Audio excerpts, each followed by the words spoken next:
This morning I'm listening to another piano piece by Henry Cowell. It's actually going to be a very famous one today. I'm listening to the Banshee. So this piece is famous because it is entirely played inside the piano, almost. And it's one of the first pieces to do so. So Cowell is famous for doing clusters, like piano clusters, but he didn't invent that technique. That was, I think, first pioneered by Leo Ornstein. Um, but I'm as far as I know, this inside the piano stuff is Cowell's invention, and it's gone on to influence all kinds of contemporary music.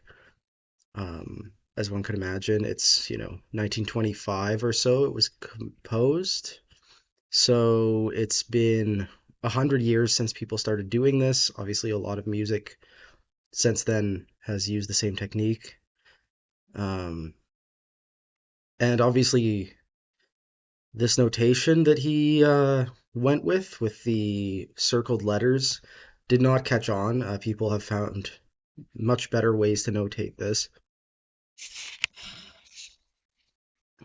Basically, but it's like a little interesting historical document almost, the way he decided to write the performance notes. Because not a lot of pieces at this point in time had performance notes or needed performance notes.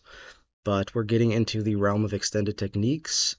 So along with the score, we actually have this nice sort of legend for how to read it. His first like the general explanation is it's played on the open strings of the piano. The player standing at the crook. Another person must sit at the keyboard and hold down the damper pedal throughout the composition. The whole work should be played an octave lower than written. Now, I don't think it's impossible to hold the damper down yourself. It's just a little bit uncomfortable. Um, you need to have a pretty strong core and strong leg muscles to do that because you're more or less standing on one foot. Um, but and I think a lot of contemporary pianists have no trouble with that. Here he advises that someone else holds down the pedal. You could also just put a sandbag on the pedal, I would assume. Obviously, it has to be played on a grand piano, right? So you're standing up and reaching into the strings in front of you. RH stands for right hand, LH stands for left hand, and then there's all these letters that indicate different things. A indicates sweeping with the flesh of the finger across the strings. So this is like the way you would play a harp, the glissando. B is sweeping lengthwise across the string uh, with the flesh of the finger. So this is like going up and down the string. It's a very different effect. C is basically just A, but it's for a specific sweep across the entire range of the instrument. D is plucking like specific strings with the flesh of your finger. Um, E is to E is just basically another sweep like B, but it's a across a very small range of notes. F is sweeping across the or yeah, sweeping. Sorry, E because B is sweeping lengthwise on the string. E is the same thing, but like with multiple fingers on multiple strings, right? So, uh, I mean, it's basically the same thing, right? It's just a extension of it. Effectively, he just has two techniques. You're either doing a harp bliss type thing, or you're sweeping along the string. And then he has modifiers, which is you could use your fingernail or the flesh of your finger. You could do multiple strings at the same time. In the case of the one that goes down the strings, and you could gliss different ranges of the instrument in different directions, and with both hands. It's like, you know, basically what he has is two techniques and multiple modifiers for each technique, but he's listing every possible combination as a different technique. And it gets very confusing and it's not even laid out in an order that is intuitive. Um, so I guess this is a very, you know, not a great first attempt at giving instructions to performers. Um, but here's what it looks like on the page, and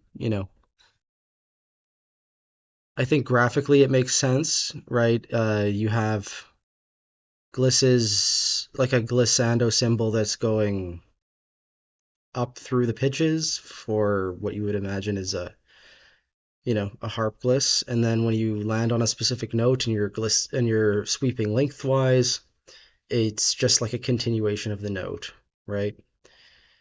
Um, I think that that is very straightforward. The letters are not going to add much, except maybe telling you whether or not to use your fingernail.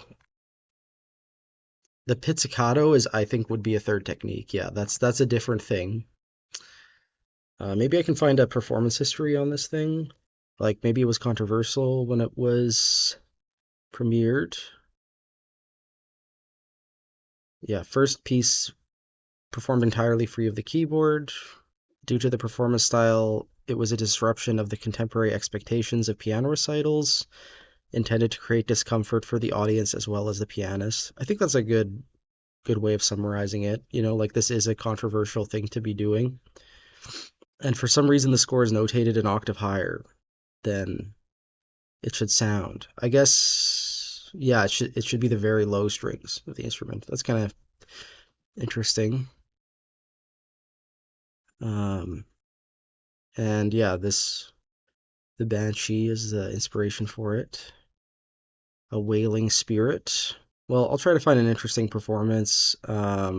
Link to the recording is in the video description, and I will let you know what I think of this piece. I haven't listened to it in a really long time. Um, and now I have listened to all this George Crumb and all this other piano repertoire, so I have something to compare it to and something to chew on here. Okay. Yeah, this was actually um, more out there than I expected. I assumed that the pianist would be reaching over the tuning pegs to do this, which maybe you could. But this orientation in this video makes a lot more sense, actually, and it explains why there's a second person simply holding down the damper.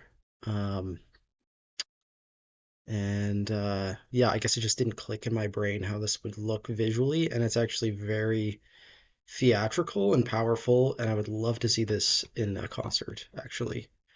Um, from this orientation, a lot of the techniques makes a little bit more sense to differentiate them just because of the physicality of going across these low strings. And I think with a shorter grand like this may only be a 5 foot grand or something. It's actually necessary to do it from this angle because you can see the frame of the piano gets in the way. You couldn't do it from the other side, so um, that makes sense too. Maybe with a 9 foot grand, you could actually just do it from the like with both players at the keyboard kind of thing. But this look is a lot more striking actually. So yeah, and also the sounds are very uh, like I like the idea of it being disturbing on purpose because that's what a lot of the sounds are like, and it's programmatic and um, yeah, just really cool.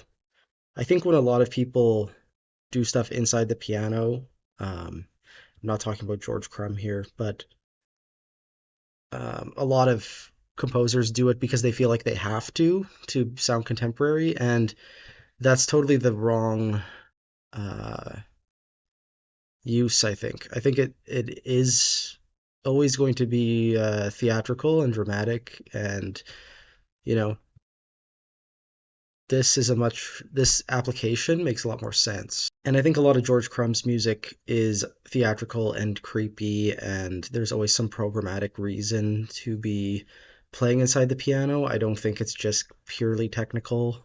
Really unique sounding. I'm really glad I was able to add this to the piano series because It's a classic, but it also sounds unlike everything we've been listening to.